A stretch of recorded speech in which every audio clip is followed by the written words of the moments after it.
if I could give you a pill that would turn you into a guy, would you take it? The great news is that this is a completely real thing that we can do now. Whenever we talk about hormone replacement therapy for trans people, most people sort of immediately think about testosterone shots or T-gel, but there are other options out there for us, right? And one of the more niche and newer options that we have are pills, right? Before I dump a lot of information on you guys, let me give just a little bit of context on how I know all this information. I am about to graduate with a master's in technical communication and rhetoric. I study queer rhetoric, and while I'm not on any oral forms of T, I obviously am trans, and I have been on T for 7 months, hence my big interest in this topic. This semester I've been in a rhetoric of science class, and I have solely been researching this topic. I have looked at sources like scientific papers, the history behind it, the newest studies that I could find. I've looked at trans resource pages, and I've even consulted with some trans individuals that are on oral forms of testosterone. Something I should mention is because this medicine is so new, there are no sort of off-brand types available, so I will be throwing around some like medication brand names in this video series, and legally, obviously not sponsored or affiliated with any of them. So I am now making this series to share what I've learned over all of this research, and I'm going to be posting 6 videos, this video included, and essentially I will be covering the 5 types of oral testosterone and which ones are prescribed for hormone replacement therapy. The 3rd video is going to go over dosage information, stuff like the size of the pill, how long effects take to come in. The 4th video, I'll be going over how people get prescribed it, insurance hurdles, potential costs. The 5th video, I will be addressing misinformation out there and any common questions that people have. And the last video, I'll essentially conclude the video series and share all of my resources. So that'll be probably a long one.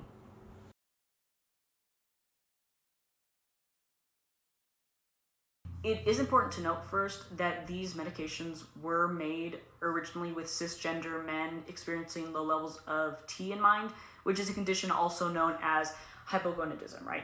But obviously trans people can still benefit from this medication, right?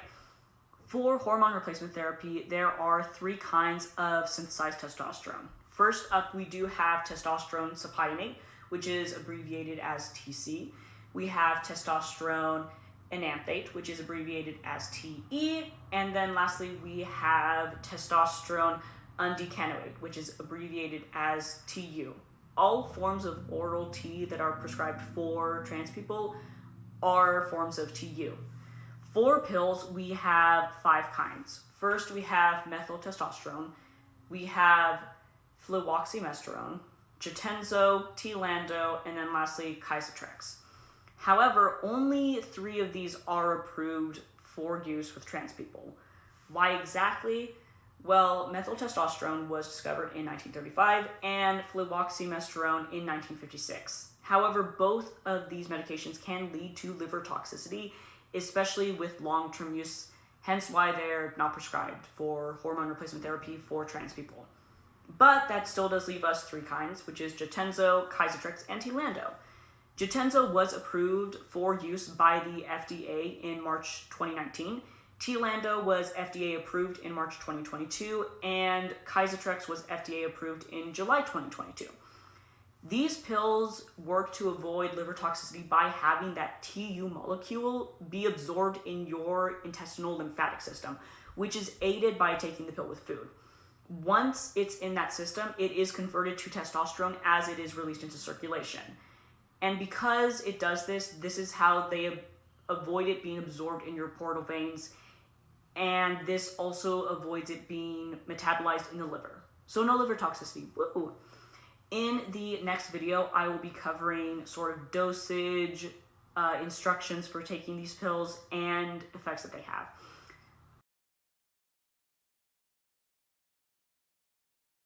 So just as a quick recap, the 3 forms approved for use are Jatenzo, Kysotrex, and T-Lando. With Jatenzo, that comes in 3 doses. So we have 159 milligrams, 198 milligrams, and 237 milligrams.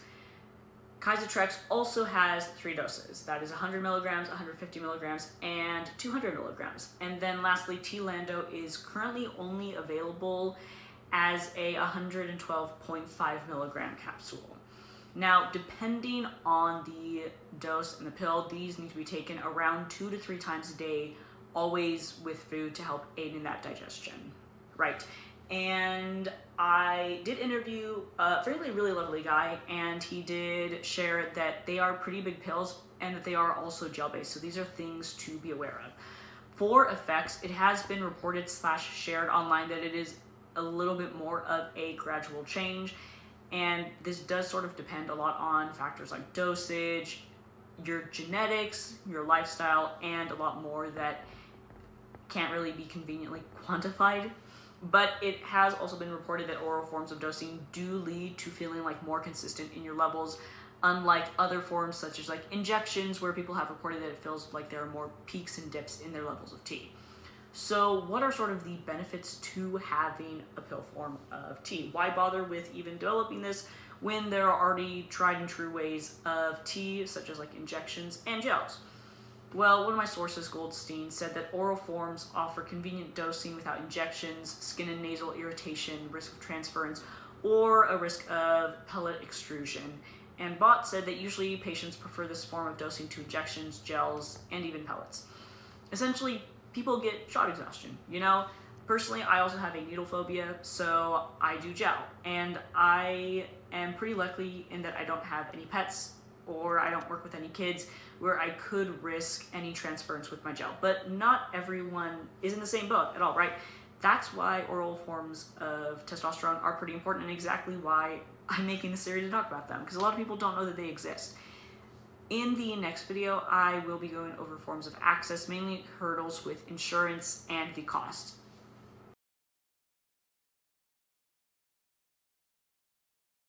This video, I will be covering access, insurance, and cost. This is where I'm going to quickly apologize because this will definitely be more beneficial for American audiences.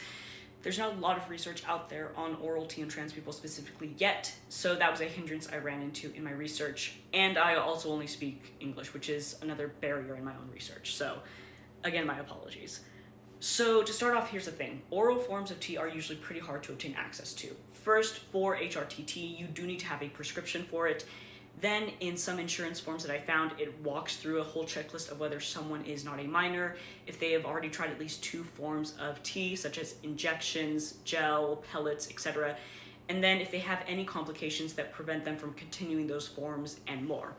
Then for cost, even if patients are approved for this treatment, Goldstein says that there may be additional hesitancies among clinicians to prescribe it due to a lack of insurance coverage and or high cost, which is a known issue in the United States. Then from GAVA, we can see that this issue may be compounded by the fact that TU is expensive and, unlike for hypogonadal men in most countries, is not covered by insurance or by the national welfare when administered in trans men.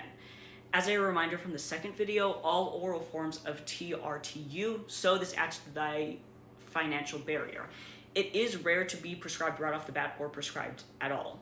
I did also find one article from Brazil that talks about how the drug is approved and available for therapy, but the prohibitive cost makes it impracticable as a regular treatment, especially in the public health system. And the author for that article was Costa. This all sounds really bleak, but people are still getting prescribed it. I have found and even interviewed some individuals who started Jutenzo either in the middle of their transition or at the beginning of it.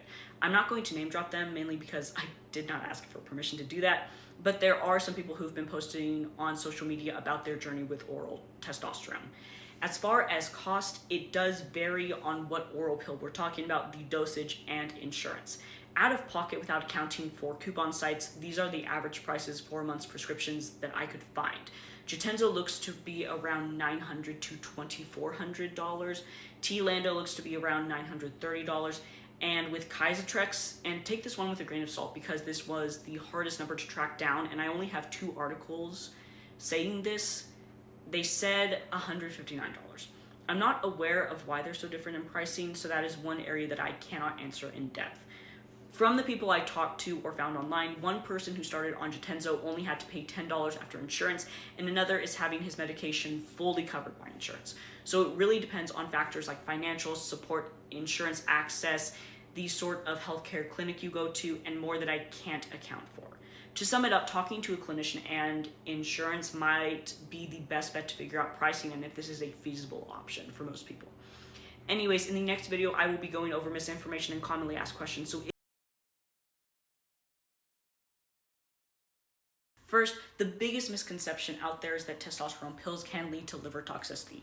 That information is covered in detail in the second video, which is up on my profile, but to sum it up, the 3 brands of pills that are prescribed for HRTT nowadays don't do that because they are not absorbed in the liver. Moving right along, one piece of information out there is that in order to be effective, T pills need to be consumed with a meal that has at least 30 grams of fat. That was what studies originally thought, and in fact, I keep finding this information floating around on some trans resource pages, but Bhat found that the testosterone levels achieved did not depend on the fat composition of meals. However, this medicine should still be taken with food. In terms of testosterone and gender-affirming care, oral T still has much of the same information as injections, gel, pellets, and more. The rate of transition and effects will largely depend on dosage, genetics, and your lifestyle. So think about like, what kind of food do you eat? Do you eat enough? Do you stay hydrated with water? And level of physical activity and more. Though T usually does stop the menstrual cycle, it should never be used as a form of birth control since you can still get pregnant on testosterone. Additionally, before you start any form of T, healthcare providers do cover information such as egg freezing and potential fertility effects that HRT might have. For fears about rising blood pressure and blood clots, I will say that when you start testosterone, they draw your blood and send it off to have your hematocrit levels measured, which is the percentage of red cells in your blood, and your hemoglobin levels measured as well. And that is a protein in red blood cells that carries oxygen through your body. For the first year of your transition, you should go in every 3 months to get blood drawn and have those same levels read along with your level of T. This helps catch if the levels get too high, too low, if there's any weird spikes, and then they can adjust accordingly in a safe manner so that way nothing goes awry. This is the brunt of information that people usually want to know, so I'm going to call this good for now. The next video is simply closing off this series and sharing sources. I do hope that people were able to learn a little bit about oral testosterone from the series. I know that things can feel grim whenever you are considering medically transitioning, and something that can weigh on a lot of people is not feeling like you have a lot of options out there for transitioning. From what I've seen, very few people knew about T pills, which is exactly why I made this series. There are other options out there that I didn't cover, such as T gel, pellets, and there are even some nasal sprays, by the way, which is something I came across. But you have options out there. I have cross-posted this series across a lot of social media sites, and additionally, I am working on making a free downloadable zine that you can print out and distribute to people in your community that you feel could benefit from knowing this information. I'm aiming to have that linked in my profile by the 14th. And now for the most important part, which is sources. In case you want to read where I got my information in more detail, feel free. I have cited some sources along the way or referenced them, but this will be everything. It should be around at least 34 sources, I believe. So first, I did cite some TikToks from Azul Dominic, and his handle has recently changed. It should be Azul Feels Blue.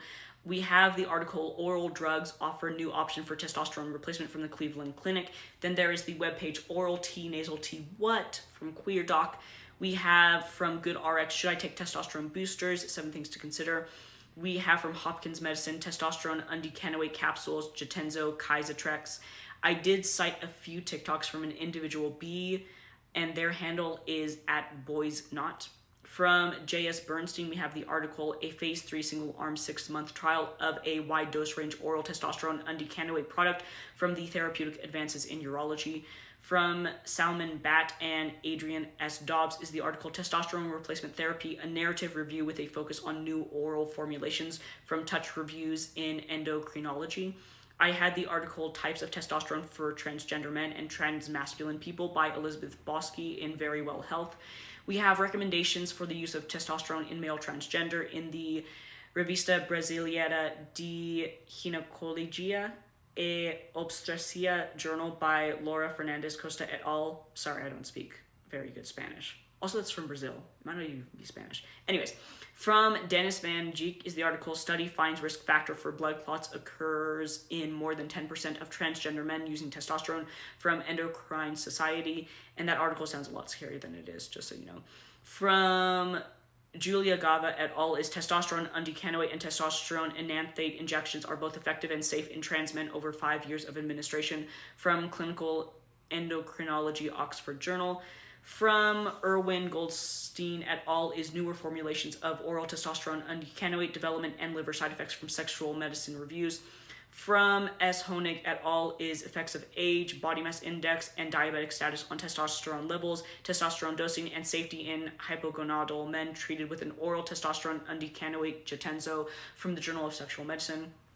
From Mike Heisch, we have testosterone update on oral products, from the Grand Rounds in Urology. From Michael Erwig, we have testosterone therapy for transgender men, from the journal The Lancet Diabetes and Endocrinology. From Milwoo Madsen et al., we have testosterone in men with hypogonadism and transgender males, a systematic review comparing 3 different preparations, from the Endocrine Connections. From Ramel Mwamba et al., we have the efficacy, safety, and outcomes of testosterone use among transgender men patients, a review of the literature, from the journal Neurology and Urodynamics.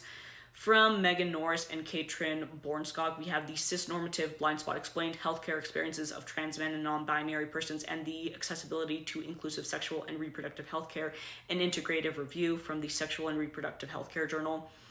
I did look at the blog articles, oral testosterone replacement, Kysotrex versus Jatenzo, and testosterone replacement differences between Kysotrex and T-Lando, from Sierra Wells at Marley Drug. I also looked at the Wikipedia pages for methyltestosterone and fluvoxymesterone, the general page for methyltestosterone on Science Direct, and then we have the article Male Sex Hormones and Anabolic Steroids by R.S. Vardanam and Veji Harupi, from the Journal of Synthesis and Essential Drugs. And we're done with the sources.